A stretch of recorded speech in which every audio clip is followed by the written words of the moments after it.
नमस्कार छात्रों, आज हम प्रत्यक्ष तौर पर कक्षा 9वीं लोक भारती विषय हिंदी पाठ्य पुस्तक को शुरुआत करने वाले हैं। और इस पाठ्य पुस्तक में पहला पद्य चांदनी रात, जिसके रचनाकार है मैथिली शरण गुप्त जी।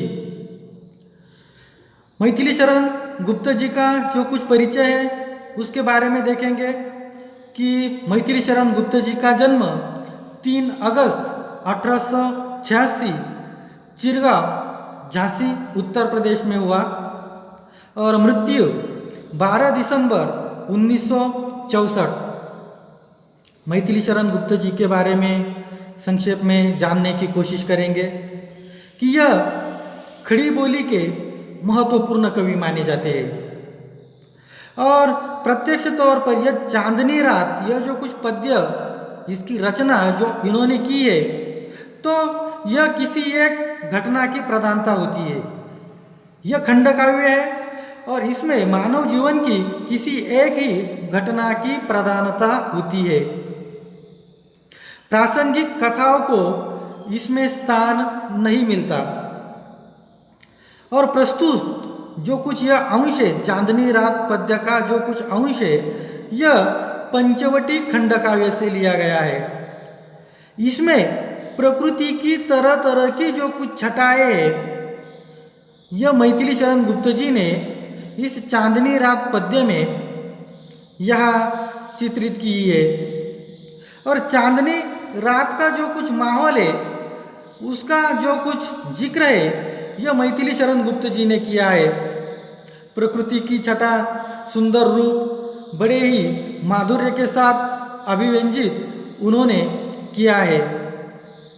चांदनी रात का मनोहरी वर्णन सुंदर शब्दों में उन्होंने चित्रित किया है।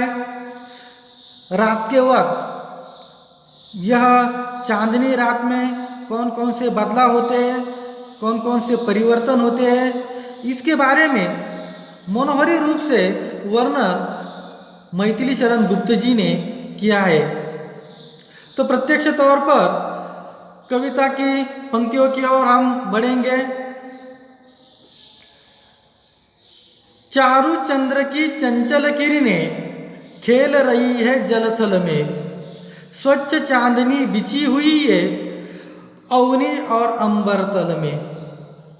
यहाँ कठिन शब्दों की ओर जाएंगे।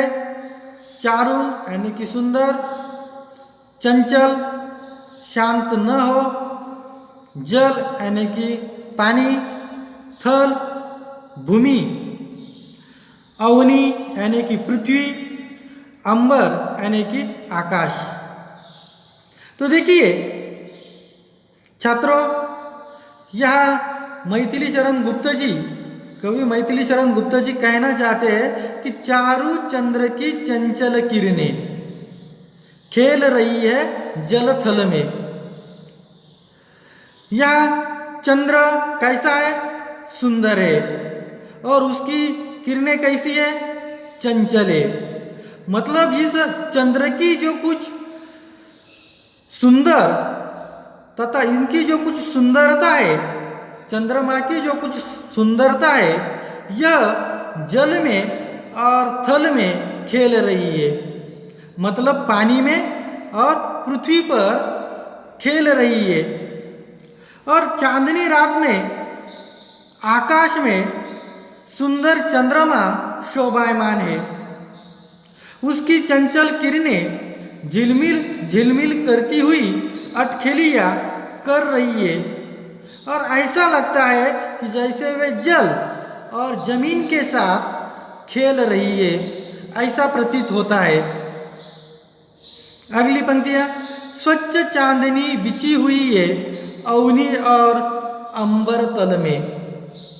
मतलब यह चांदनी कैसी है? स्वच्छ बिछी हुई है। मतलब चंद्रमा का निर्मल प्रकाश पृथ्वी पर और समूचे नभ मंडल में फैला हुआ है और वो उन्हें प्रकाशित कर रहा है। अगली पंक्तियां,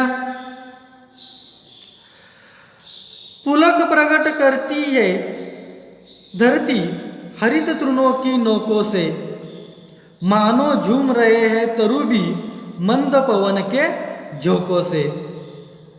देखिए यह पुलक यानी कि खुशी, हरित तृण मतलब हरी घास, नोक मतलब नुकीला हिस्सा जिन्हें मराठी में कहा जाता है टोक, मंद यानी कि धीमा। तो देखिए पुलक प्रकट करती है धरती हरित तृणों की नोकों से, मतलब यह धरती खुशी प्रकट कर रही है, आनंद प्रकट कर रही है। कैसे? हरित तृणों की नोकों से, मतलब हरी घास जो उगी हुई है उनकी जो कुछ नुकीली टोक है उनके जरिए। मतलब इस अवसर पर पृथ्वी अत्यंत प्रसन्न है। वह अपनी यह प्रसन्नता पृथ्वी पर उगी हुई हरी हरी घास के नोकों से प्रकट कर रही है। मानो झूम रहे हैं तरु भी मंद पवन के झोंकों से। और इस वक्त यह जो कुछ हरी घास है यह बहुत अच्छे पैमाने पर दिखाई देती है, उसके साथ ही साथ मंद मंद हवा के झोंकों से पेड़ पौधे भी झूम रहे हैं और ऐसा लगता है जैसे वे अपनी खुशी प्रकट कर रहे हैं। मतलब सिर्फ हरी घास ही नहीं बल्कि पेड़ पौधे भी मंद पवन के झोंकों से झूम रहे हैं, खुशी प्रकट कर रहे हैं, ऐसा आभास या प्रतीत होता हुआ दिखाई देता है। आगे, क्या ही स्वच्छ चांदनी है यह, है क्या ही निस्तब्ध निशा, है स्वच्छ सुमंद गंध व निरानंद है कौन दिशा। यह निस्तब्ध निशा मतलब शांत रात, निशा यानी कि रात, निस्तब्ध शांत। स्वच्छंद सुमंद मतलब अपने मन से यहाँ वहाँ घूमने वाली हवा के बारे में है यह निरानंद मतलब जिसमें आनंद न हो। अब देखिए क्या ही स्वच्छ चांदनी है यह, है क्या ही निस्तब्ध निशा। मतलब कवि चंद्रमा के स्वच्छ प्रकाश में निखरी हुई रात्रि का वर्णन करते हुए कहते हैं कि यह चांदनी गजब की निर्मल है, चारों ओर यहाँ निस्तब्धता शांतता फैली हुई है। और इस रात में यह रात कितनी शांत है, कहीं किसी और कोई स्वर नहीं है, कोई कोलाहल नहीं है, कोई और शोर नहीं मच रहा है। मतलब बिल्कुल शांतता स्तब्धता यहाँ प्रकट हो रही है। और ऐसी रात में यह चांदनी बिल्कुल अच्छी लग रही है। अगली पंक्तियाँ है स्वच्छंद सुमंद गंध व निरानंद है कौन दिशा। मतलब यह सर्वत्र मुक्त रूप से मंद मंद सुगंध व्याप्त है।